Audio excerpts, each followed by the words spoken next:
అసలు ఈ వెనుకొండలో జరిగిన హత్య కూడా పొలిటికల్ మర్డర్ ఇది కానే కాదు, ఇది వ్యక్తిగత మర్డర్ అని కూడా అంటున్నారు కదా.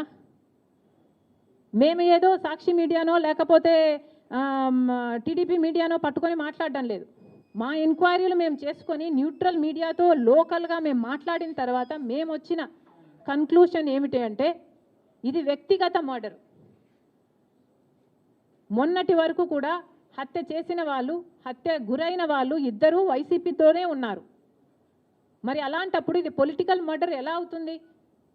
ఈ పొలిటికల్ మర్డర్ అని మీరు చెప్పి మీరు ఢిల్లీకి వెళ్ళి ధర్నా చేస్తున్నారా? దేనికి?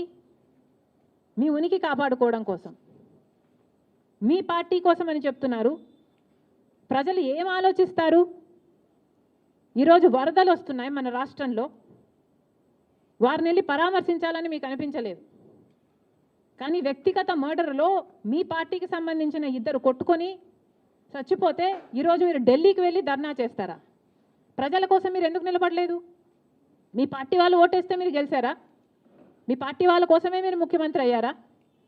5 సంవత్సరాలుగా మీరు ప్రజల కోసం పనిచేయలేదు, కానీ ఈరోజు ఢిల్లీకి వెళ్ళి ధర్నా చేస్తారట. సిగ్గుండాలి కదా.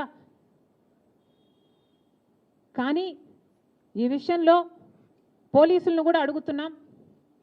నడి రోడ్డు మీద ఇలా హత్యలు చేసుకుంటుంటే పోలీసులు ఏం చేస్తున్నారు? ఆంధ్ర రాష్ట్ర పోలీసులుగా మీ బాధ్యత కాదా లా అండ్ ఆర్డర్ మెయింటైన్ చేయడం? ముఖ్యమంత్రి గారు, డిప్యూటీ ముఖ్యమంత్రి గారు చంద్రబాబు గారు, పవన్ కళ్యాణ్ గారిని కూడా ప్రశ్నిస్తున్నాం. మీ హయాంలో నడి రోడ్డు మీద ఇలా మర్డర్లు జరిగితే మీరు బాధ్యులు కారా? మీకు ఆపాల్సిన బాధ్యత లేదా?